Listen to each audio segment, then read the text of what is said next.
Hello aspirants, उम्मीद है आप लोग की पढ़ाई अच्छी चल रही होगी। देखिए, आधुनिक भारत हम लोग करेंगे यूपीएससी प्री का।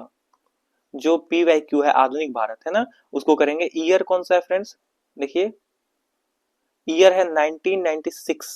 ठीक है, 1996। कितने क्वेश्चन पूछे इस साल? 21 क्वेश्चन। आप समझ पा रहे हो वेटेज कितना है इसका? बहुत हाई वेटेज है, बहुत ज्यादा एनालाइज करेंगे इसको। 21 क्वेश्चन है, आप समझ पा रहे हैं?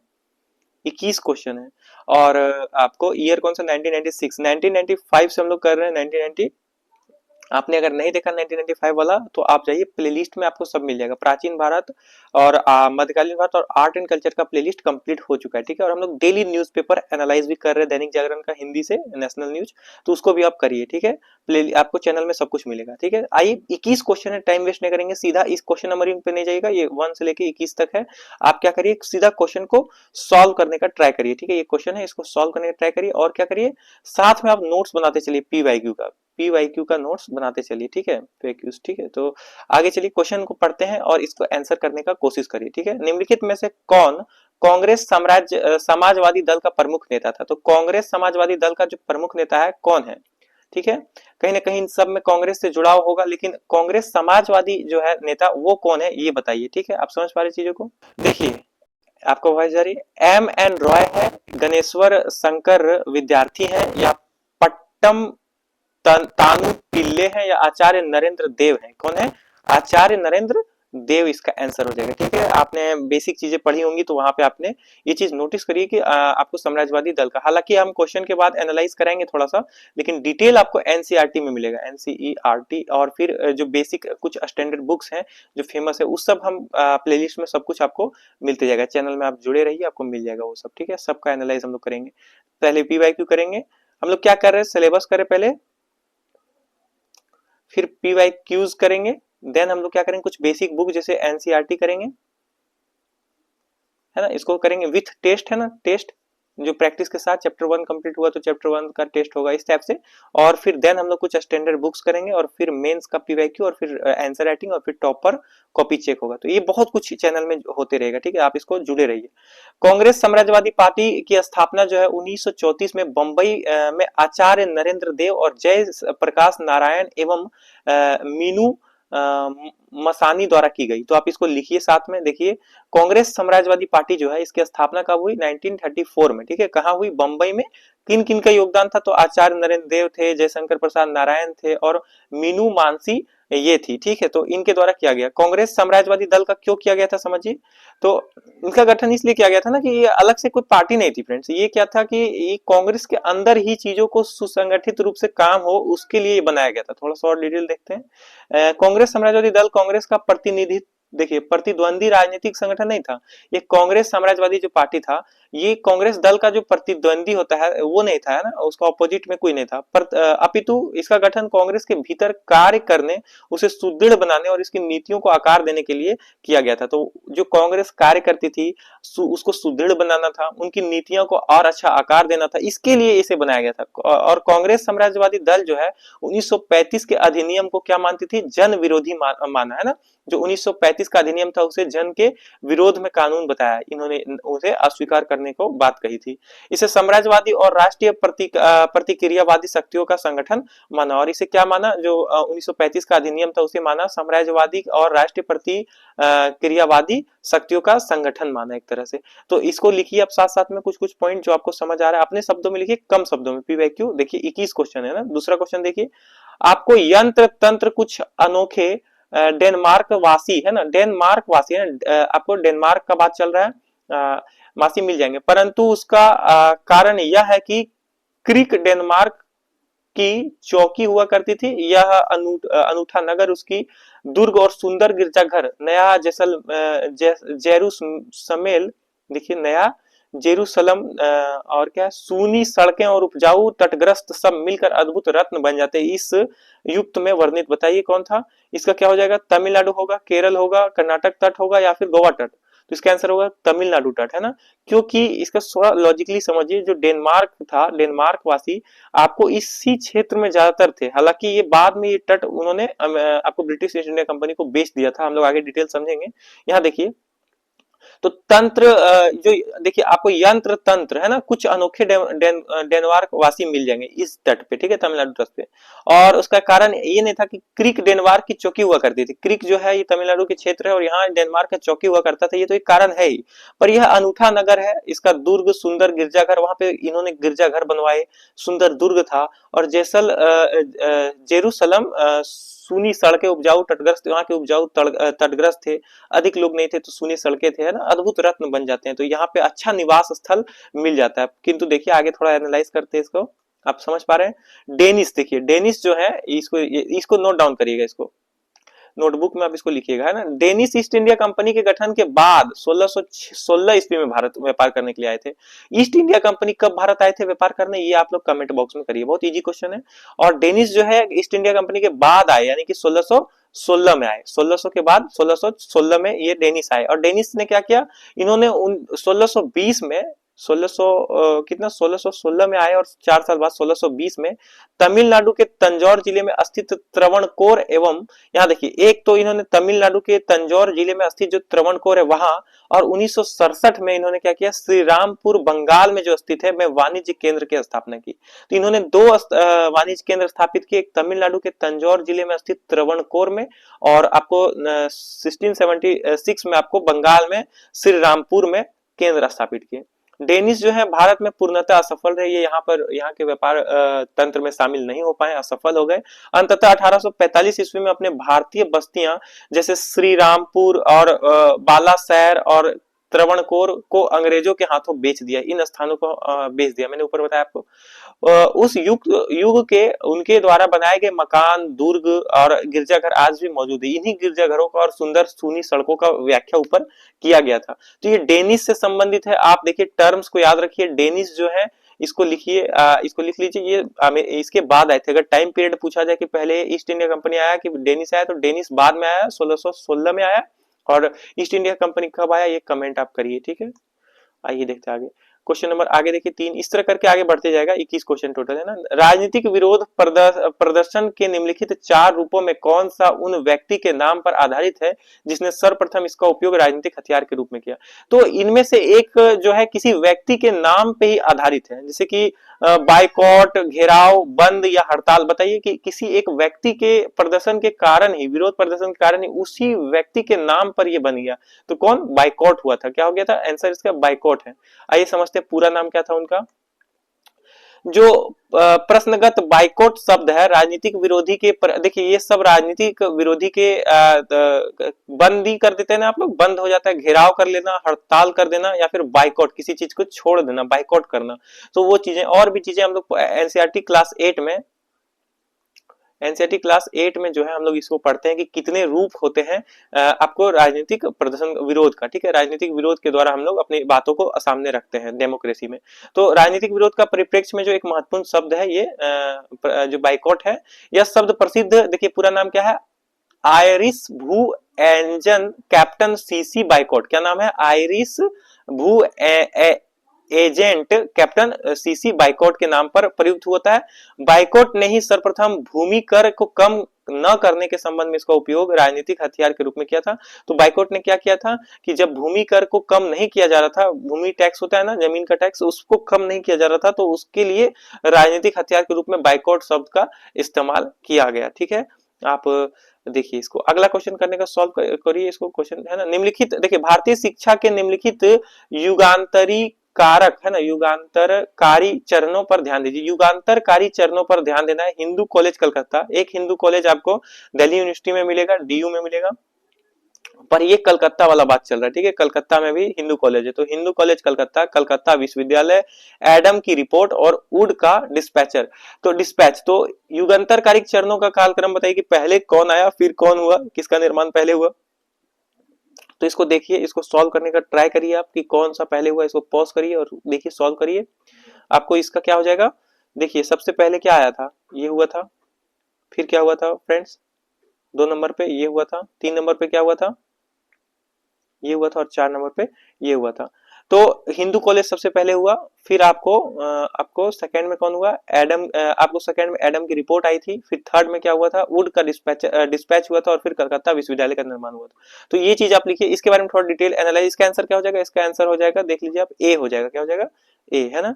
और आगे चलते हैं, देखिए सही क्रम क्या है, निम्नलिखित है, देखिए निम्नवत है। पहला कौन था, हिंदू कॉलेज कलकत्ता, मैंने बताया आपको। ये 1817 ईस्वी में राजा राम मोहन राय के हेयर द्वारा स्थापित किया गया था। तो राजा राम मोहन राय के हेयर के द्वारा स्थापित किया गया था। इसमें अंग्रेजी भाषा में शिक्षा दी जाती थी। तो जो हिंदू कॉलेज कलकत्ता था, ये अंग्रेजी शिक्षा पे बल देता था, और राजा राम मोहन राय तथा हेयर द्वारा स्थापित किया गया था 1817 में। इसको आप नोट डाउन करते चलिए। कलकत्ता विश्वविद्यालय की स्थापना कब हुई थी, 1858 में, 1858 में। तो इसको लिखिए, कलकत्ता विश्वविद्यालय। और इसमें क्या किया गया था, इसकी स्थापना लंदन विश्वविद्यालय के आधार पर की गई थी। तो ये सब आप समझ पा रहे एक तरह से, ये जो बाहरी शिक्षा पद्धति उसके आधार पर, आपको पाश्चात्य शिक्षा पद्धति के आधार पर किया गया था, लंदन विश्वविद्यालय के आधार पर किया गया था। एडम की रिपोर्ट देखिए, उसके बाद तीसरा नंबर पे एडम की रिपोर्ट आई। एडम की रिपोर्ट जो है विलियम बैटिंग के समय शिक्षा पर एक रिपोर्ट है। ये सब शिक्षा संबंधित बातें थी। तो शिक्षा पे संबंधित जो रिपोर्ट है वो एडम की रिपोर्ट थी।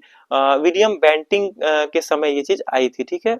आगे चलिए, वुड का डिस्पैच जो है, भारत में शिक्षा के विकास के लिए सुझाव देने के लिए एक समिति नियुक्त की गई। तो भारत में जो शिक्षा का पद्धति, उसके विकास को कैसे और अच्छा करे, इस पर जो है एक सुझाव दिया गया था, समिति के द्वारा नियुक्त किया गया था। वुड की अध्यक्षता में 1854 में भारत सरकार की एक योजना प्रेरित की गई थी। तो ये आपने समझा, 1854 का नाम है, और ये सब शिक्षा संबंधित चीजें थी, आपने इसको लिखा। अगला क्वेश्चन सॉल्व करने का कोशिश करिए। निम्नलिखित में से कौन सा प्रथम यूरोपियन व्यक्ति था जिसने भू क्षेत्र अर्जित करने के उद्देश्य से भारतीय राजाओं के झगड़ों में भाग लेना आरंभ किया। तो भू क्षेत्र को अर्जित करने के लिए, भारत के भूमि के क्षेत्र को अपने अर्जित करने हेतु कौन सा एक यूरोपियन व्यक्ति था जिसने आपको भारतीय राजाओं के झगड़ों में भाग लेने लगा। ऐसा रोचक कहानी एनसीईआरटी में साइड तरफ से लिखा रहता है, बॉक्स में बना हुआ, तो उसको आप देखिए, बताइए। ये क्वेश्चन नंबर आपको इसका क्या है, आपको क्लाइव है, या फिर ड्यूप्ले है, या अल्बुकर्क है, या वारेंग हेस्टिंग है। तो क्लाइव और वारेंग हेस्टिंग तो नहीं था, इनके बारे में आपने डिटेल पढ़ा था। तो इसमें ऐसा कुछ था क्या, उन्होंने ऐसा रुचि लिया था? तो ये और ये तो हट गया, एलिमिनेट हो गया। जो चीजें जानते हैं आप उसको एलिमिनेट करिए। ये वाला में डाउट होता है, तो इसका आंसर होता है बी, क्या होता है, ड्यूप्ले। ड्यूप्ले के बारे में थोड़ा सा एक्सप्लेन करके देखते हैं। देखिए, फ्रांसीसी गवर्नर ड्यूप्ले ने क्या किया, देखिए, फ्रांसीसी गवर्नर ड्यूप्ले ने भू क्षेत्र अर्जित करने के लिए उद्देश्य से, मतलब उसके जैसे जो भारत का क्षेत्र था उसको अर्जित करने के लिए भारतीय राजाओं के आपसी, आपको पता होगा राजाओं के बीच में भी आपसी प्रतिद्वंद होते थे, उन राजाओं के आपसी लड़ाई में उसको भाग लेने की नीति जो है आरंभ कर दी। इसका उद्देश्य फ्रांसीसी सेना का हस्तक्षेप द्वारा एक के विरुद्ध दूसरे का साथ देकर विजेता से मुद्रा, व्यापार, ऋण संबंधी अन्य लाभ प्रदान करना। जैसे दो युद्ध हो रहा है और उसने देख लिया कि किसका कमजोर पक्ष है, उसको छोड़ के जो मजबूत पक्ष है उसका साथ देकर उसका युद्ध में मदद करना, और फिर उसके द्वारा मुद्रा, व्यापार और ऋण संबंधित अन्य लाभ प्राप्त करना, खास तौर पे मुख्य रूप से भूमि, आपको क्षेत्र अर्जित करना। तो ये चीजें हैं। नेक्स्ट क्वेश्चन देखिए, उसका प्रधान संबल, प्रिंसिपल फॉर्ट था सामाजिक और धार्मिक सुधार। उसने सामाजिक बुराइयों के निराकरण के लिए विधान निर्माण का सहारा लिया तथा बाल विवाह, पर्दा प्रथा के उन्मूलन के लिए अविराम परिश्रम किया, है ना। आप समझिए, कथनों को पूरा पढ़िए। सामाजिक समस्याओं पर राष्ट्रीय स्तर पर विचार विमर्श को प्रोत्साहित करने हेतु उसने भारतीय राष्ट्रीय सामाजिक सम्मेलन का उद्घाटन किया। भारतीय राष्ट्रीय सामाजिक सम्मेलन, है ना, जिसके अधिवेशन में बहुत वर्षों तक भारतीय राष्ट्रीय कांग्रेस के साथ होते रहे। इस उदाहरण में सांकेतिक व्यक्ति है, कौन है इस, ये जो उल्लेख किया जा रहा है कि प्रबल समझ, जो चीजें आ रही है, देख रहे हैं आपने, धार्मिक सुधार किया था, सामाजिक बुराइयों के लिए निराकरण के लिए, पर्दा विवाह, बाल विवाह, ये सब, पर्दा प्रथा और बाल विवाह का भी उन्मूलन किया था, अविराम परिश्रम इसके लिए किया था, और राष्ट्रीय स्तर पर विचार विमर्श हेतु क्या किया था, भारतीय राष्ट्रीय सामाजिक सम्मेलन का उद्घाटन किया था। तो ये किसके लिए कहा जा रहा है, बताइए? ईश्वर चंद्र विद्यासागर के लिए, बेहराम जी मालाबारी के लिए, महादेवी गोविंद रानाडे के लिए, बी आर अम्बेडकर के लिए। बी आर अम्बेडकर तो नहीं थे फ्रेंड्स, तीन ऑप्शन रहा आपका, एलिमिनेट करते चलिए जो चीज आपको पता है। तो महादेव गोविंद रानाडे इसका आंसर हो जाएगा। क्या हो जाएगा? महादेव गोविंद रानाडे। तो इस तरह आप चीजों को समझिए। महादेव एक्सप्लेनेशन थोड़ा समझिए। महादेव गोविंद रानाडे जो थे महाराष्ट्र से संबंधित है, ब्रैकेट में कहीं लिख लीजिए आप नोट्स में अपना, कि महान समाज सुधारक थे। तो ये महाराष्ट्र के महान समाज सुधारक थे जिन्होंने मराठा महाराष्ट्र राज्य के सुकरात कहा जाता है। तो अब बताइए ये टर्म आ गया इंपॉर्टेंट, इसको लिखिए तो आपको ये काम आ जाएगा मेंस में भी। तो महाराष्ट्र राज्य के जो सुकरात थे उन्हें किसे कहा जाता था? महादेव गोविंद रानाडे को कहा जाता था। तो इसे मराठा या महाराष्ट्र का सुकरात कहा जाता है। सुकरात संबंधित आप जानते हैं फिलोसफर है एक बहुत बड़ा, उसके बारे में फिलोसफी में हम लोग पढ़ेंगे। देखिए कहा गया है उन्होंने अपना जीवन एक वकील के रूप में प्रारंभ किया तथा बंबई उच्च न्यायालय में न्यायाधीश बन गए। उन्होंने वकील के रूप में अपना जीवन आपको निर्वाह किया और बंबई उच्च न्यायालय में क्या किए? न्यायाधीश बन गए, है ना, जज बन गए। न्यायाधीश मतलब जज होता है। देखिए उन्होंने सार्वजनिक सभा नामक समाचार पत्र निकाला। तो सार्वजनिक सभा नाम का एक पत्र निकाला जिसके अंतर्गत आर्थिक और सामाजिक विषयों पर लेख प्रकाशित होते थे। तो वो जो पत्र था कौन सा? सार्वजनिक सभा। इसमें क्या होता था कि आर्थिक और, देखिए आर्थिक और सामाजिक विषयों जो मूल रूप से वे विषय केंद्रित थे, सामाजिक और आर्थिक, उसके बारे में प्रकाशित होते थे। वे भारतीय राष्ट्रीय कांग्रेस के संस्थापक नेताओं में से एक। भारतीय राष्ट्रीय कांग्रेस की स्थापना कब हुई आप लोग कमेंट करिएगा, ठीक है। ये चीज आपको जो चीज कहा जाए वो करिए, ठीक है, ताकि आपको याद होते रहे वो चीज। तो भारतीय राष्ट्रीय कांग्रेस का जो स्थापना है उसके नेताओं में से एक होते हैं। वे समाज सेवक भी थे तथा उन्होंने 1867 ईस्वी में प्रार्थना समाज की स्थापना की। एक और टर्म आया, इसको लिखिए। प्रार्थना समाज का संबंध किससे है? 1867 ईस्वी में प्रार्थना समाज जो है, देखिए यहाँ पर प्रार्थना समाज, ये किसने किया आपको? महादेव गोविंद रानाडे ने किया। ये बात आप समझ पा रहे हैं? प्रार्थना समाज का स्थापना। उन्होंने विधवाओं की स्थिति में सुधार, विधवाओं के पुनर्वास, विधवाओं के पुनर्विवाह आदि प्रयत्न किए। आप समझ पा रहे हैं? क्वेश्चन में था ना ये, इनके बारे में विशेषता बताया गया। ये उस वक्त बहुत चर्चा में रहे होंगे 1996 के दौरान, है 1996 या 5 के दौरान। तो आपको क्या करना है कि जो चीजें करंट अफेयर से रिलेटेड हैं उनको भी आपको ध्यान से रखना है। इसलिए मैं क्या कर रहा हूँ, डेली न्यूज़पेपर आपको बता रहा हूँ, मैं खुद उसको एनालाइज कराऊंगा। धीरे धीरे अभी हैबिट बनवा रहा हूँ, फिर मैं सिर्फ उन चीजों को दिखाऊंगा न्यूज़पेपर में जो इंपॉर्टेंट है। अभी आप सब चीजों को देखिए, जो मैं करवा रहा हूँ आप करिए, बस चैनल के साथ जुड़ के देखिए आगे। विधवाओं के पुनर्वास, इसके बारे में आपने समझा, और भारतीय राष्ट्रीय कांग्रेस की शुरुआत में उन्होंने की थी। शारदा सदन की स्थापना में महत्वपूर्ण योगदान दिया। ये भी आप लिखिए उनके बारे में कि शारदा सदन है ना, इनके बारे में अलग से आप सर्च करिए शारदा सदन, या फिर आप जब पढ़ेंगे स्टैंडर्ड बुक्स जहाँ पे शारदा सदन के बारे में बताया गया है तो आप थोड़ा एक्टिवली ब्रेन को आप यूज करके वहां पर उसको नोट डाउन करिए। शारदा सदन जो है आप मतलब एक्टिव तरह से आप काम करिए। शारदा सदन जो है उसकी स्थापना में महत्वपूर्ण योगदान दिया। उन्होंने भारत में पाश्चात्य शिक्षा को प्रोत्साहित करने हेतु दक्कन शिक्षा समाज की स्थापना की। तो दक्कन शिक्षा समाज का संबंध क्या है? जो पाश्चात्य शिक्षा था उसको बढ़ाने के लिए, प्रोत्साहन करने के लिए किया गया, और इसमें भी उनका योगदान था। तो हमने अभी क्या पढ़ा? हमने महादेव गोविंद रानाडे के बारे में पढ़ा, जो कि महाराष्ट्र के आपको क्या माने जाते हैं? आपको सुकरात माने जाते हैं, ठीक है। देखिए निम्नलिखित विज्ञापन को पढ़िए। The marvel of the country, अब पढ़ पा रहे? The wonder of the world, living photographic pictures in life sized reproductions by, देखिए आगे चलिए, Messrs Lumiere Brothers cinematographic, a few exhibitions will be given at Watson's hotel at tonight. इसको एक बार और पढ़िए, इसको पॉज करके देखिए, इसको पढ़िए। ये जो क्या है? ये विज्ञापन है। ये क्या है? विज्ञापन। आप समझ पा रहे हैं चीजों को? जो ये विज्ञापन है अगस्त टाइम ऑफ इंडिया में छपा था। अगस्त टाइम ऑफ इंडिया, आप समझ रहे हैं? न्यूज़पेपर्स आप जो फर्स्ट क्लासेस जो स्पेक्ट्रम की मैंने कराया है उसको जाकर देखिए प्लेलिस्ट में, उसमें आपको सारे न्यूज़पेपर्स मिल जाएंगे, और मैं सारा प्लेलिस्ट ला दूंगा। आप वेट करिए, कुछ मैं पीवाईक्यू पहले कराऊंगा फिर बुक पढ़ाऊंगा, इसलिए मैं रुक गया हूँ। आप इन चीजों को देखिए, साथ में आप जोड़ रहिए, चीजों को आपको पीवाईक्यू के एंगल से मिलेगा। 1931 ईस्वी में हुआ था, या फिर 1920 है ना, 1929 में हुआ था, 1931 में हुआ था, या 1921 में, या 1896 में? बताइए आप ये चीज को। क्वेश्चन नंबर आपको देखिए, इसको बताइए। इसका क्या हो जाएगा? 1800 टाइम पीरियड, 1900 का टाइम पीरियड था ही नहीं, 1896 है ना, इसलिए मैं बोलता हूँ कि हमेशा टाइम पीरियड को नोट डाउन करिए। तो ये अगस्त टाइम ऑफ इंडिया में आपको छपा था। थोड़ा सा समझिए, यहाँ पर दिया है 7 जुलाई 1896 को बंबई के वाटसन होटल में फ्रांस के ल्यूमियर ब्रदर ने एक चलती फिरती तस्वीरों का प्रदर्शन किया था। इस प्रदर्शन के साथ ही भारत में वाणिज्यिक आधार पर सिनेमा का प्रवेश हुआ। तो 7 जुलाई 1856 में क्या हुआ था? 96 ना फ्रेंड्स, 1896, 96 है ना। तो 7 जुलाई 1896 में क्या हुआ था, बंबई के वाटसन होटल में फ्रांस ल्यूमियर ब्रदर जो थे वो चलता फिरता तस्वीरों का प्रदर्शन करते लगे, और भारत में वाणिज्यिक आधार पर क्या हुआ, सिनेमा का प्रवेश हो गया। तो सिनेमा से रिलेटेड हिस्ट्री आप मूवीज देखते हैं कि नहीं, कमेंट करिएगा।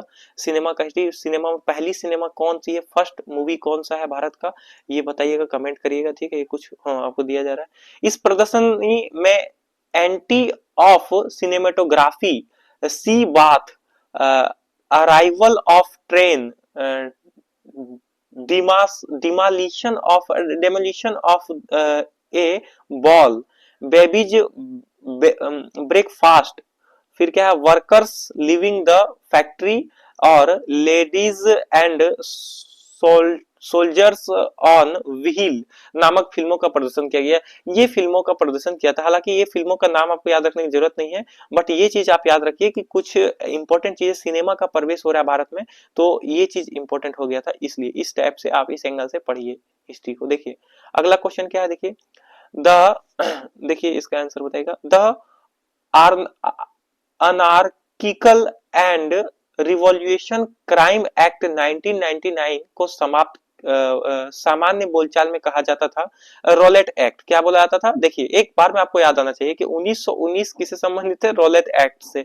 तो और the anarchical and revolutionary crime act जो 1990 था उसको रोलेट एक्ट बोलते हैं। और जब आप पढ़ें, जब आप बुक पढ़ें, तो इन सब के बारे में भी अच्छा से पिट्स इंडिया एक्ट, इलबर्टी बिल, या फिर इंडियन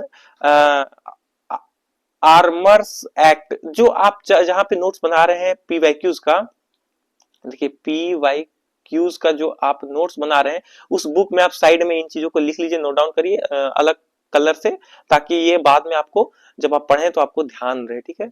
रोलेट एक्ट जो जस्टिस रॉलेट की अध्यक्षता में आपको स्थापित हुआ था, इसको लिख लीजिए। रॉलेट एक्ट जो है जस्टिस रॉलेट की अध्यक्षता में हुआ था, और सेडिशन कमेटी की सिफारिशों पर आधारित था। सेडिशन कमीशन कमेटी के सिफारिशों पर यह आधारित था। 18 मार्च 1919 में निर्वाचित भारतीय सदस्यों के विरोध के बावजूद, 1919 में क्या हुआ था, जो निर्वाचित भारतीय सदस्य थे उनके विरोध के बावजूद इंपीरियल लेजिस्लेटिव काउंसिल ने इसे पारित कर दिया। इस एक्ट के तहत क्या था, जिस व्यक्ति में शांति भंग होने की संभावना हो उसे गिरफ्तार कर बिना मुकदमा 2 वर्ष तक बंदी बनाए रखने के लिए प्रधान था। इसको क्या कहा जाता था, इसको एक वाक्य है ना फ्रेंड्स, क्या वाक्य था, वो प्रसिद्ध वाक्य था, वो वाक्य आप लोग कमेंट करिएगा कि इसे क्या कहा जाता था। बिना कानून बिना, ऐसा कुछ था ना, बिना कानून बिना, ये इसका कानून ऐसा कुछ था, इसको आप कमेंट करिएगा वो कथन क्या था। रोलेट एक्ट ने भारतीयों के मन में काफी आक्रोश पैदा भावना कर दी। इस एक्ट के विरोध में गांधी जी ने सत्याग्रह करने का निश्चय किया। आप समझिए फ्रेंड्स, अगर किसी पे भी शंका होगा ब्रिटिश कंपनी को, तो वो गिरफ्तार कर सकती है, ऐसा एक प्रोविजन लागू हो गया रोलेट एक्ट 1999। तो उस वक्त कैसे बीत रहा होगा फ्रेंड्स लोगों पे, जो भी उसके विरोध में होंगे उसे गिरफ्तार करके 2 वर्षों तक आपको बिना उससे बताए कि क्या गुनाह है उसका, वो उसको रखता था। तो इसके प्रसिद्ध एक कथन है, कौन सा कानून बोलता है इसको, काला कानून भी बोलते थे शायद, इसे बोलते हैं कि आप कमेंट करिएगा, ठीक है। आगे देखते हैं क्वेश्चन नंबर 26 को, देखिए मतलब क्वेश्चन नंबर 26 नहीं है, ये आगे का है, टोटल 21 क्वेश्चन ही है, ठीक है। तो आगे देखिए, नीचे दिए गए कथनों पर विचार करिए। कुछ नीचे दिए गए हैं, देखिए असहयोग आंदोलन के फलस्वरूप क्या हुआ, असहयोग आंदोलन के फलस्वरूप क्या हुआ, देखिए कि कौन सा सही है ये बताना है आपको, ठीक है। कांग्रेस सर्वप्रथम, देखिए कांग्रेस सर्वप्रथम जन आंदोलन बनी है ना, कांग्रेस जो है सर्वप्रथम जन आंदोलन बन गया, ये आपको असहयोग आंदोलन के फलस्वरूप। हिंदू मुस्लिम एकता में वृद्धि हुई, ठीक है। जनता के मन में ब्रिटिश शक्ति के भय हट गया, और फिर ब्रिटेन की सरकार भारतीयों को राजनीतिक रियायतें देने की राजी हो गई। तो ऐसा हुआ था, बताइए क्या हुआ था, कूटों का इस्तेमाल करिए, बताइए 1 2 3 4 सब सही है, 2 और 3 सही है, 1 और 3 सही है, और 3 और 4 सही है। इसमें आप एलिमिनेट कर सकते हैं, चीजों को देखिए और बताइए। एक तो नहीं होगा फ्रेंड्स, कांग्रेस जन आंदोलन ये तो बात का बात है, इसको नहीं, देखिए इसको काट दीजिए, देखिए एक जहां जहां है वहां एलिमिनेट कर दीजिए। आप चीजों को समझ पा रहे हैं, तो ये वाला या ये वाला बताइए। 2 और 3 कैसा, 2 और 3 हिंदू मुस्लिम में एकता हुई, और फिर जनता में ब्रिटिश सत्ता का भय हट गया, ब्रिटिश सरकार को राजनीतिक रियासतों की राजी हो गई। ये सब बात की बातें हैं, ये और ये बात की बात। तो ये जो है ये दोनों हुआ, 2 और 3 हुआ, कौन है कहाँ पे, 2 और 3, बी नंबर है ना, तो ये बी नंबर इसका आंसर हो जाएगा। आप चीजें समझ पा रहे हैं, थोड़ा एक्सप्लेन किया गया। देखिए केवल 2 और 3 का सही है, मैंने बताया ना आपको भी 2 और 3 सही है, क्योंकि अगस्त 2020 में शुरू हुए असहयोग आंदोलन में मुस्लिमों की भारी भागीदारी से हिंदू मुस्लिम एकता में वृद्धि हुई थी। इस ऐसे ही आंदोलन हो जिसमें आपको दो संगठनों का एकता में बल दिया जाए। इन आंदोलनों से जनता के मन से ब्रिटिश शक्ति का भी भय हट गया था। ठीक है, तो ये चीजें आप पढ़े होंगे, ये कथन एज इट इज आपने एनसीईआरटी में पढ़ा होगा। तो ऐसा पूछ रहा था, कितना बेसिक क्वेश्चन है। आज के टाइम में ये क्वेश्चन अब नहीं आते हैं, अभी जो आएंगे इसके एंगल से आप पढ़िएगा तो आपको बहुत पैटर्न समझ आएगा यूपीएससी का। ये जरूरी है, नेसेसरी है, 1995 से आप कर रहे हैं। ठीक है, 1995 से आपको क्या करना है, टोटल पीवाईक्यू करना है। आइए देखते हैं, सन 1922 में साराबंदी कोई कर नहीं, है ना, साराबंदी मतलब होता है कोई कर नहीं, कोई टैक्स नहीं, अभियान का नेतृत्व किया था किसने? इस टैक्स 1992 में कौन किया था? सारा बंदी जो है कोई टैक्स नहीं, ऐसा कौन सा अभियान था बताइए, किसने किया था? भगत सिंह ने किया था, चित्तरंजन दास ने किया था, राजगुरु ने किया था, या वल्लभ भाई पटेल ने किया था? बताइए, वल्लभ भाई पटेल ने किया था। ठीक है, इसका आंसर ये हो जाएगा। ठीक है, नेतृत्व किया था तो वल्लभ भाई पटेल। और इनके बारे में जब आप पढ़ें, चित्तरंजन दास हो गया, राजगुरु हो गया, या फिर भगत सिंह हो गया, इसके बारे में आप जब पढ़ें तो इसका डिटेल कुछ कुछ फैक्ट्स क्लियर रखे थे, क्योंकि यूपीएससी में पूछा जा रहा है तो आपको ये समझना है, ऑप्शन का ऐसे एनालाइज किया जाता है। वल्लभ भाई पटेल, हालांकि मैं इसको आप बताऊंगा जब मैं भगत सिंह पढ़ाऊंगा या फिर राजगुरु या फिर चिंता रंजन, तो मैं वहां पे डिटेल बताऊंगा कि ये आया था इस ईयर। तो इसी एग्जांपल से आपको करना है। और वल्लभ भाई पटेल के बारे में तो आपको पता ही फ्रेंड्स, सरदार वल्लभ भाई पटेल पूरा नाम है इनका। देखिए इनके बारे में थोड़ा सा एक्सप्लेन किया गया। गुजरात में जो बारदोली आंदोलन है, लिखिए इसको, बारदोली आंदोलन का संबंध गुजरात से है, का नेतृत्व किसने किया? वल्लभ भाई पटेल ने किया था बारदोली आंदोलन का। यह आंदोलन सारा बंदी कोई कर नहीं से संबंधित था। लागन है, इसका संबंध क्या था? सारा बंदी से संबंध था। लिखिए इसको, लगान में बढ़ोतरी तथा हाली पद्धति इसका कारण था। बाद में मैक्सवेल ब्यूमफील्ड समिति की अनुशंसा पर लगाई गई दर घटाकर 6.03 कर दी गई थी। इतना डिटेल आपको नहीं लिखना है फ्रेंड्स, लेकिन ये चीजें आप लिख लीजिए कि जो बरदोली आंदोलन ये गुजरात से संबंधित था, वल्लभ भाई पटेल ने नेतृत्व किया था, और आपको आंदोलन जो है साराबंदी कोई कर नहीं से संबंधित था, और लगान में बढ़ोतरी की पद्धति के कारण इसका, ये सब मत लिखिए आप, ये सिर्फ समझ जाइए आप चीजों को, समझ रहे हैं? दर घट गया था और 6.03 कर दिया गया था। क्वेश्चन 28 को देखिए, बहुत ही अच्छा क्वेश्चन है ये क्या है फ्रेंड्स? ये कूट का इस्तेमाल करके आपको इसको मिलाना है। सूची 1 को सूची 2 से सुमेलित कीजिए तथा सूचियों को नीचे दिए गए कूटों का उपयोग करके सही उत्तर चुनिए। सही उत्तर पूछ रहा है ना, देखिए आपको चीजें दिख रही है, सूची 1 और सूची 2, देखिए सूची 1 और सूची 2। क्वेश्चन क्या, देखिए एक ऑप्शन ए है, देखिए बंगाल में पोर्ट विलियम प्रेसिडेंसी का गवर्नर जनरल रेवल्यूटिंग एक्ट जो है 1773 के अधीन, इधर है पहला। दूसरा है फ्रेंड्स भारत का गवर्नर जनरल चार्टर एक्ट 1833 का अधीन। उसके बाद है तीसरा है, देखिए भारत का गवर्नर जनरल और वायसराय इंडियन काउंसिलिंग एक्ट 1858। और चौथा क्या है, गवर्नर जनरल और सम्राट का प्रतिनिधित्व गवर्नमेंट ऑफ इंडिया एक्ट 1935। और इनमें क्या क्या दिया गया, देखिए ऑप्शन 1 में दिया गया है, क्या दिया गया है? आर्कीवॉल्ड पार्सिवल बावेल बाई काउंट और अर्ल बावेल। तो ये है उसका। दूसरा है फ्रेंड्स, इसको देखिए जेम्स एंड्रॉयू ब्राउन रैमजे डलहौजी का अर्ल और मार्की वरा, है ना। और फिर देखिए अगला, देखिए इसको मिलाने का कोशिश करिए। चार्ल्स कार्निवालिस का दूसरा अर्ल और पहला मार्की वरा। तो जो डिटेल पढ़ा होगा वो इसको सॉल्व करने में इजीली कंफर्टेबल होगा। आगे देखिए चौथा नंबर, देखिए गिलबर्ट जॉन इलियट मरे कनीमांड मिंटो का अर्ल, है ना। और फिर है लुई माउंटबेटन बर्मा का अर्ल माउंटबेटन। तो ये चीजों को आपको एक एक्स्ट्रा दिया हुआ है, तो इन चीजों को आपको मिलाना है कूट का इस्तेमाल करके कि जो ए बी सी डी है इससे कौन कौन सा इसमें मैच खाएगा, बताइए। ये है आपका क्वेश्चन, देखिए इसको मिलाइए, इसको पॉज करके पढ़िए, क्या हो जाएगा बताइए। इसका आंसर हो जाएगा ए नंबर। एक का 3 हो जाएगा, बी का 2 हो जाएगा, सी का 4 हो जाएगा और डी का एक हो जाएगा। चीजें आप लिखिए, थोड़ा एक्सप्लेन कर यहाँ पर मैं कर देता हूँ। देखिए एक का क्या हो जाएगा, तीन, एक का तीन, यहाँ समझिए। एक मिनट फ्रेंड्स, ए का क्या हो जाएगा, तीन, है ना। देखिए ए जो है, जो बंगाल में पोर्ट विलियम प्रेसिडेंसी का गवर्नर जनरल जो रेगुलेटिंग एक्ट 1773 अधिनियम है, इसका क्या हो जाएगा, यहाँ देखिए चार्ल्स कार्निवालिस से संबंधित है रेगुलेटिंग एक्ट, ठीक है। तो ये देखिए चार्ल्स कार्निवालिस का दूसरा अर्ल और पहला मार्की वारा, तो इससे संबंधित है ए का। बी का क्या था फ्रेंड्स, बी का दो था, तो बी देखिए, बी नंबर पढ़िए फिर से, भारत का गवर्नर जनरल चार्टर अधिनियम एक्ट जो है 1833, इसको इससे मिलाइए। जेम्स एंड्रयू का ब्राउन रेमेंजे डलहौजी का आर्ल मार्बा था। तो आपको समझना है कि जो एक्ट पारित हो रहा है उस टाइम पीरियड में कौन सा शासक वहां पे ये गवर्नर जनरल था, तो ये चीज है, गवर्नर जनरल से संबंधित क्वेश्चन है।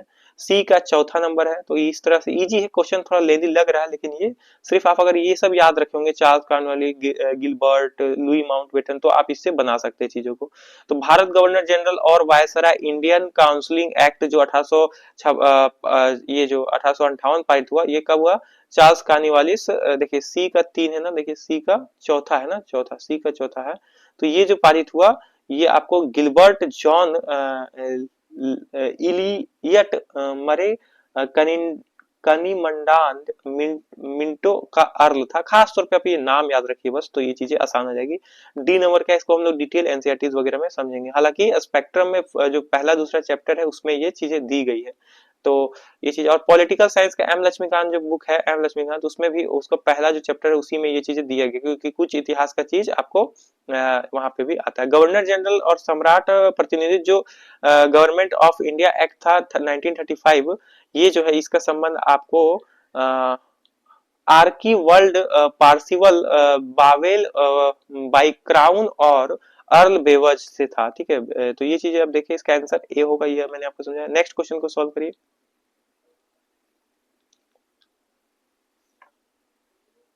21 क्वेश्चन है टोटल फ्रेंड्स। तो देखिए नेक्स्ट, थोड़ा सा वीडियो अगर लंबा जा रहा है कोई बात नहीं, पेशेंस से सब चीजों को करिए। ये चीज आप जो आज कर रहे हो वो आपको हिस्ट्री पूरा सिलेबस को कंप्लीट करें, अच्छा रहेगा। निम्नलिखित में से कौन सा 19वीं सदी के उत्तरार्ध में लिखा हुआ महत्वपूर्ण ऐतिहासिक उपन्यास है, बताइए। 19वीं सदी के उत्तरार्ध में, लास्ट टाइम पीरियड में कौन सा लिखा हुआ एक ऐतिहासिक उपन्यास है, बताइए। 19th सेंचुरी के पास है। रास्ता गुफ्तार, दुर्गेश नंदिनी, महारथ, या फिर निबंध माला, बताइए। रास्ता गुफ्तार ए होगा इसका आंसर, है नहीं, क्या होगा इसका आंसर बताइए। नहीं फ्रेंड्स, इसका हो जाएगा ये ना, गुरदेश नंदिनी, बी होगा इसका आंसर, बी। आप लिख लीजिए इसको, गुरदेश नंदिनी। गुरदेश नंदिनी के बारे में थोड़ा सा समझिए। जो दुर्गेश नंदिनी है फ्रेंड्स, ये बंकिम चंद्र चटर्जी द्वारा 19वीं शताब्दी के उत्तरार्ध में लिखा गया एक महत्वपूर्ण ऐतिहासिक उपन्यास है, बंकिम चंद्र चटर्जी द्वारा लिखा गया। ये बेसिक चीजें हैं, आपको मिल जाएगा, एकदम फैक्चुअल क्वेश्चन पूछ रहा है ना, इसको तुम थोड़ा थोड़ा सा याद करके आप कर सकते हैं। बट अभी का लेटेस्ट क्वेश्चन देखेंगे तब आप समझ पाएगा अभी का क्या पैटर्न है।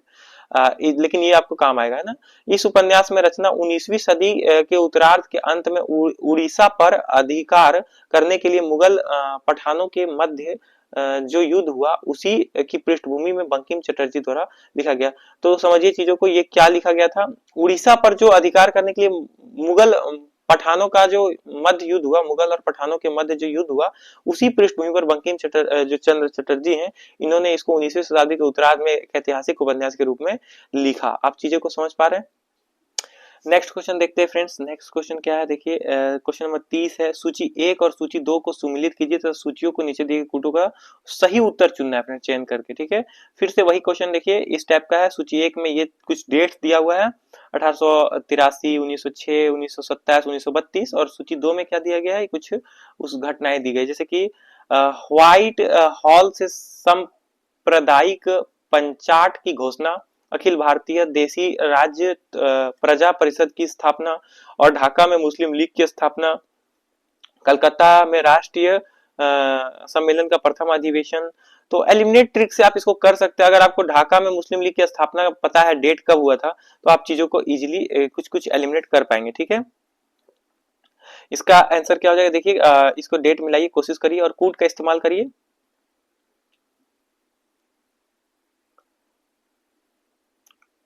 कलकत्ता राष्ट्रीय अधिवेशन कब हुआ था, 1883 में हुआ था, ठीक है। और फिर ये चीज मैंने बोला था आपको, बी का 3 होगा, ढाका मुस्लिम लीग है ना, बी का अगर 3 होगा फ्रेंड्स, बी का अगर 3 होगा और ए का अगर 4 होगा, बी का 3 ए का 4, तो ये वाला एलिमिनेट हो गया ना, दो गो, ये दो गो ए और सी में देखिए, ए और सी में बताइए, ए और सी में क्या हो जाएगा, सी का क्या हो जाएगा, सी जो उन दो इसका हो जाएगा, क्या हो जाएगा बताइए, 1927 का 2 हो जाएगा, क्या हो जाएगा, 1927 को अखिल भारतीय देसी राज्य परिषद का स्थापना हुआ था। तो ये कुछ डेट्स हैं, एकदम एज इट इज दिया है, एलिमिनेट करके आप चीजों को कर सकते हैं। इसका आंसर क्या निकलता है फिर, इसका आंसर निकलता है सी, ठीक, क्योंकि यहाँ पर एक दे दिया था, तो ये एलिमिनेट, ये सी नंबर इसका आंसर है, ठीक है, सी नंबर। आगे चलिए देखते हैं, व्याख्या देख लीजिए थोड़ा सा, देखिए 1883 ईस्वी में कलकत्ता राष्ट्रीय जो सम्मेलन का प्रथम अधिवेशन है वो हुआ। 1906 में क्या हुआ, ढाका में मुस्लिम लीग की आगा खां द्वारा स्थापित हुआ, इसको लिख लीजिए कहीं पे, आगा खां द्वारा स्थापित हुआ था। 1927 में क्या हुआ, अखिल भारतीय देसी राजा परिषद की स्थापना हुई थी, राज्य परिषद की स्थापना। 1932 में क्या हुआ था, व्हाइट हॉल जो है के सांप्रदायिक पंचाट की ब्रिटिश प्रधानमंत्री कौन है फ्रेंड्स, देखिए रैमजे मैकडोनाल्ड, ये नाम आपने सुना होगा, रैमजे मैकडोनाल्ड द्वारा घोषणा किया गया था। तो ये टर्म्स है, कुछ ऐतिहासिक घटना, डेट, इंपॉर्टेंट डेट से इसको लिख लीजिए। हम लोग डेट पे भी इंपॉर्टेंट रोल देखेंगे क्योंकि क्वेश्चन पूछता है मॉडर्न इंडिया से। कैबिनेट जो कैबिनेट मिशन योजना है उसके विषय में निम्नलिखित में से कौन सा विकल्प सही नहीं है, सही नहीं है, बताइए इनमें से कौन सा सही नहीं है, किसका, कैबिनेट मिशन योजना के विषय में, कि प्रांतीय समूहकरण हुआ था इससे, भारतीय समुदाय सदस्यों वाला आमंत्रित अंतरिम मंत्रिमंडल था, पाकिस्तान की स्वीकृति मिल गई थी और संविधान निर्माण का अधिकार मिला था इससे। कैबिनेट मिशन योजना के विषय में कौन सा विकल्प सही नहीं है, सोचिए इस पर फ्रेंड्स और इसको बताइए।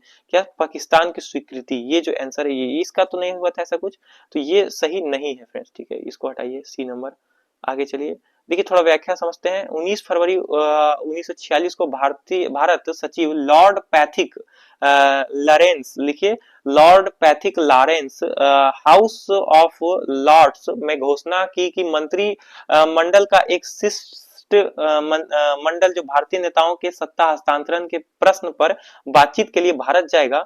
सर स्टैफर्ड क्रिप्स, नाम लिखिए इसको, श्री एवी अलेक्जेंडर तथा पार्थिक लॉरेंस की सदस्यता वाला मंत्रिमंडल जो है, आयोग जो है 24 मार्च 1946 को भारत पहुंचा, 24 मार्च 1946 को ये भारत पहुंचा और विभिन्न राजनीतिक दलों से बातचीत करने के बाद शिष्ट मंडल ने अपनी ओर से संवैधानिक आपको चीजें देखिए, संवैधानिक सभ्यता का हल प्रस्तुत किया। इस प्रस्ताव में मुस्लिम लीग को पाकिस्तान की मांग को अस्वीकार कर दिया गया था। तो पाकिस्तान, ये तो इंपॉर्टेंट चीज था कि पाकिस्तान का मांग जो है वो अस्वीकार कर दिया था कैबिनेट मिशन योजना के तहत, तो पाकिस्तान की स्वीकृति नहीं मिली थी। तो एकदम ये आपको देखते के साथ आपको हिट होना चाहिए ये ऑप्शन, ऐसा क्वेश्चन है, बहुत डुएबल है। देखिए आगे चलिए, आप अगर मेरे साथ पढ़ेंगे, अभी रुकिए, वेट करिए चीजों को, आप बस मेरे साथ पूरा कोर्स करिए, आप देखिए इजीली आप कर पाएंगे। 32 नंबर देखिए, भारत के स्वतंत्रता प्राप्ति के बाद निम्नलिखित में से किसने सुझाव दिया कि भारतीय राष्ट्रीय कांग्रेस को समाप्त कर दिया जाए। तो भारतीय राष्ट्रीय कांग्रेस को समाप्त कर दिया जाए स्वतंत्रता प्राप्ति के बाद, किसने सुझाव दिया था, श्री राजगोपालाचार्य दिए थे क्या, बताइए, नहीं ना, श्री राजगोपालाचार्य ऐसा क्यों करेंगे। फिर आचार्य कृपाली थे, ये कहे थे, या फिर महात्मा गांधी ने कहा था, या जयप्रकाश नारायण ने कहा था। तो महात्मा गांधी ने कहा था, ठीक है, सी नंबर, इसको याद रखिए आपने। कितने बोले थे कि जो स्वतंत्रता प्राप्त हो गया इसके बाद आप भारतीय राष्ट्रीय कांग्रेस को समाप्त कर दीजिए, क्यों कहा था उसके बारे में थोड़ा समझिए। भारतीय, देखिए महात्मा गांधी भारतीय राष्ट्रीय कांग्रेस को समाप्त कर देने के पक्ष में थे, इन्होंने पक्ष में थे, इसको लिखिए कहीं पे किनारे, इंपॉर्टेंट टर्म है, इसको लिख लीजिए, ये मेंस में आप ये लाइन इस्तेमाल कर सकते हैं। उसके अनुसार भारतीय राष्ट्रीय कांग्रेस की स्थापना का मुख्य उद्देश्य स्वतंत्रता प्राप्ति था, वह उद्देश्य पूरा हो गया था। उनके अनुसार उनका कहना था कि स्वतंत्रता प्राप्ति ही मूल उद्देश्य था इस पार्टी के बनने का, जो कि प्राप्त हो गया है। तो अब दूसरी ओर उन्होंने वैकल्पिक राजनीतिक इकाई लोक सेवक दल के गठन का सुझाव दिया। तो लोक सेवक दल जो है उसका गठन करिए, ऐसा सुझाव दिया, किंतु ऐसा हुआ नहीं था फ्रेंड्स, इतिहास आपने पढ़ा है। तो ये चीजें आप लिखिए, इसको इंपॉर्टेंट टर्म है, इसको एग्जाम में आप आंसर राइटिंग में लिख सकते हैं। आप इसको करिए, जवाहरलाल नेहरू के विषय में निम्नलिखित कथनों पर ध्यान दीजिए, है ना। जवाहरलाल नेहरू के संबंध में, है ना। जवाहरलाल नेहरू कौन थे? भारत के प्रथम क्या थे? प्रधानमंत्री थे। देखिए वे 1947 में कांग्रेस दल के अध्यक्ष थे, है ना। क्या किन कथनों में से कौन सही है, ऐसा टर्म पूछा गया, ठीक है। 1947 के कांग्रेस दल के अध्यक्ष थे, ये क्या सही बात है? उन्होंने संविधान सभा की अध्यक्षता की। क्या उन्होंने संविधान सभा की अध्यक्षता की? उसके भारत की स्वतंत्रता से पूर्व उन्होंने संयुक्त प्रांत में प्रथम कांग्रेस मंत्रिमंडल बनाया। तो ये चीजें देखिए और इसको कथनों को विचार करिए कि 1 2 3 सभी सही है, 1 3 सही है, 1 2 सही है और कोई भी सही नहीं है। तो बताइए इसका क्या हो जाएगा? तो इस नंबर का कोई भी सही नहीं है ना। ये चीज सही हो जाएगा, कोई भी सही नहीं है। ये तीनों बातें गलत है, थोड़ा व्याख्या समझिए। जवाहरलाल नेहरू जो है उनके विषय में कोई भी कथन सही नहीं है, क्योंकि 1947 में कांग्रेस दल की अध्यक्षता आचार्य जेबी कृपलानी, है ना, कृपलानी ने किया था। तो 1947 में कांग्रेस का जो अध्यक्षता है वो कौन कर रहे थे? आचार्य जेबी कृपलानी, है ना, ये किए थे, इसको लिख लीजिए। और संविधान सभा का अध्यक्षता जो है डॉक्टर राजेंद्र प्रसाद ने किया था। ये तो बेसिक चीजें हैं, आपने जवाहरलाल नेहरू नहीं किए थे ये चीज। और उसके बाद देखिए संयुक्त प्रांत में प्रथम कांग्रेस मंत्रिमंडल जो है गोविंद वल्लभ पंत के नेतृत्व बना था। तो कोई भी सही नहीं है, ये चीज आप समझ पाए। आइए देखिए, एकदम फैक्चुअल क्वेश्चन है, बहुत जल्दी अब खत्म हो जाएगा। देखिए निम्नलिखित में से कौन दादा भाई नौरोजी के उत्सरण सिद्धांत, ड्रेन थ्योरी, है ना, ड्रेन थ्योरी में विश्वास नहीं करते थे। तो कौन ड्रेन थ्योरी जो उत्सारण सिद्धांत है दादा भाई नौरोजी का, उस पर विश्वास नहीं करते थे? Bal Gangadhar Tilak, RC Dutt, M D Ranade या सर सैयद अहमद खां? तो इसका आंसर सर सैयद अहमद खां हो जाएगा। ये विश्वास नहीं करते थे। आप क्या करिए, और जब इनके बारे में पढ़े तो इसका डिटेल आप एनालाइज कर ले। जैसे बाल गंगाधर तिलक के बारे में जब पढ़े हैं, सर आरसी दत्त के बारे में पढ़े हैं, या एम जी रानाडी के बारे में पढ़े हैं आप जब बुक में, तो आप वहां पे इसको अलग से हाईलाइट करिए। ये पूछा गया है तो जो चीजें पूछा गया उसको हाईलाइट कर दीजिए, ठीक है, ताकि आप उस पर एक्टिवली सोच सके चीजों को जब पढ़े आप। तो जो सर सैयद अहमद खान है, ये दादा भाई नौरोजी के आपको उत्सारण सिद्धांत जो ड्रेन थ्योरी था उस पर बिलीव नहीं करते थे। थोड़ा सा समझिए, सर सैयद अहमद खान जो थे अंग्रेजी शासन के समर्थक रहे हैं।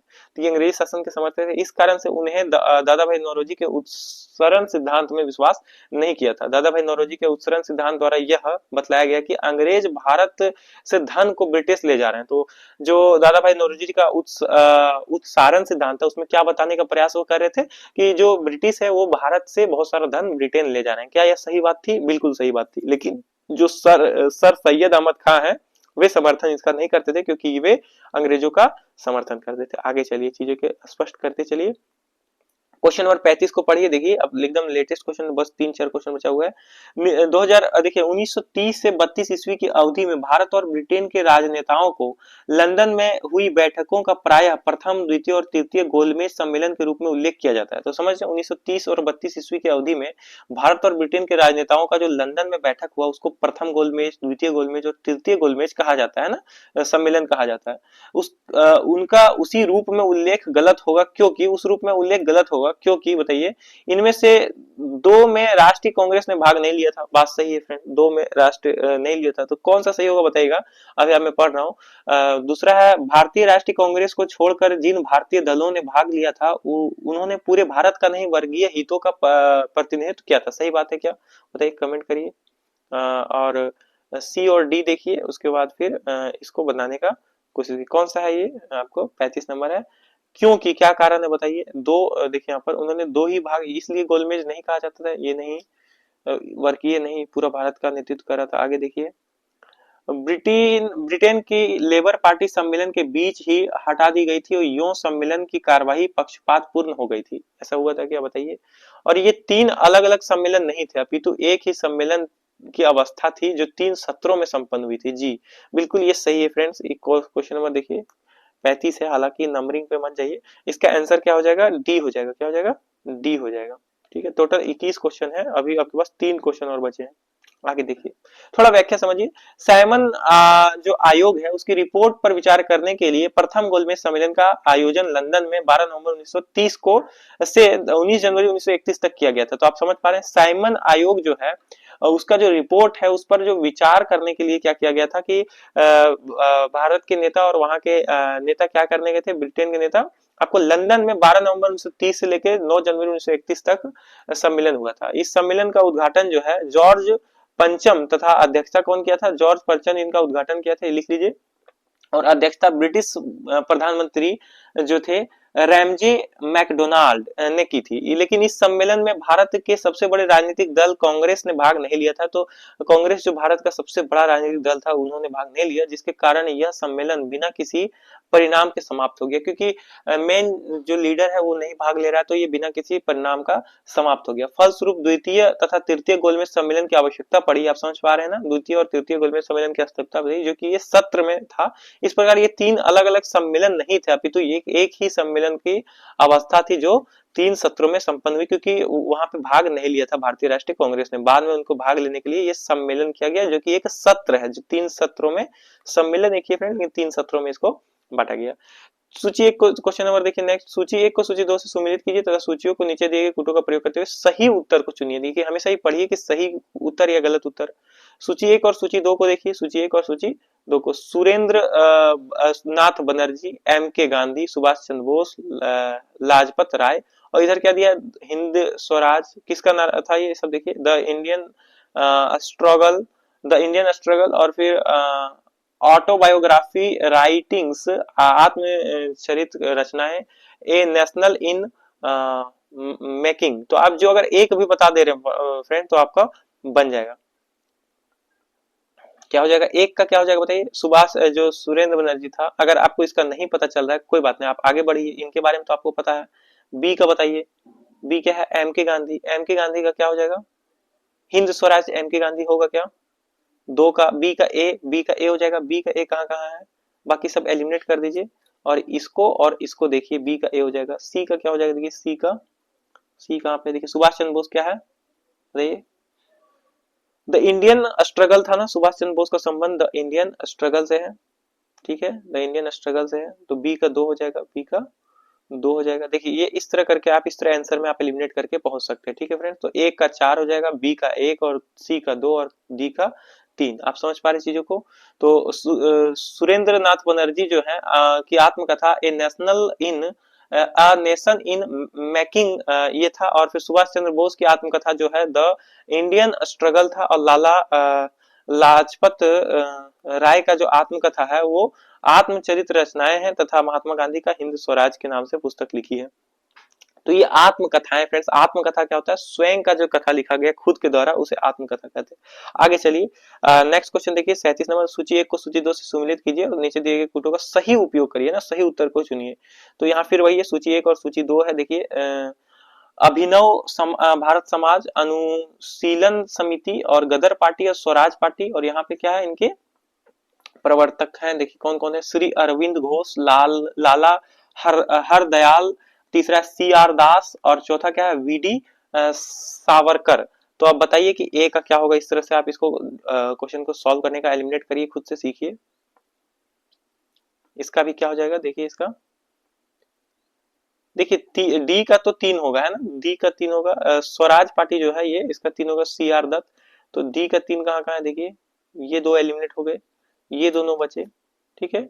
अगर डी ये भी सही है, सी का दो है, ये भी सही है, और ए और बी में देखिए ए का क्या हो जाएगा, बताइए ए का क्या हो जाएगा, देखिए ए का डी हो जाएगा, ए का डी हो जाएगा ना। अब चीजों को देखिए, अभिनव भारत समाज जो है वीडी सावरकर है, तो इसका क्या हो जाएगा, आंसर डी हो जाएगा, क्या हो जाएगा डी। ए का चार, बी का आपको एक, और सी का दो, और डी का तीन, तो इसका आंसर हो जाएगा डी। आप इस चीजों को मिलाइए, थोड़ा समझ जाइए। अभिनव भारत समाज की स्थापना जो है वीडी सावरकर ने किया था।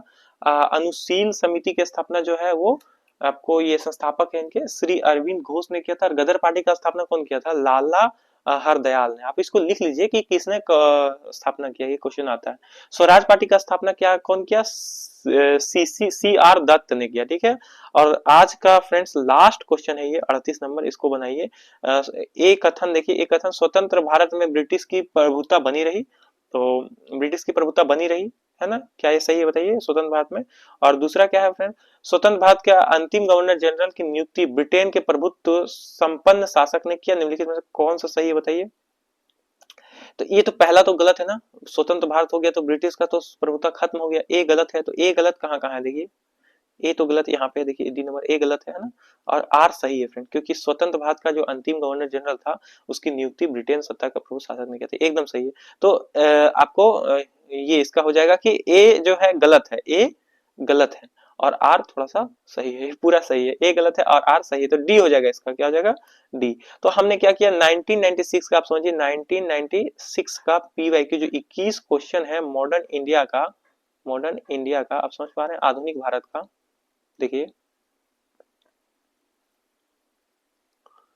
आधुनिक भारत है ना, इसका हमने पीवाईक्यू किया, पीवाईक्यू जो था 21 क्वेश्चन था 1996 का, वो हमने किया। 1995 का आपको प्लेलिस्ट में मिल जाएगा और आगे लेटेस्ट क्वेश्चन आपको मिलते रहेगा।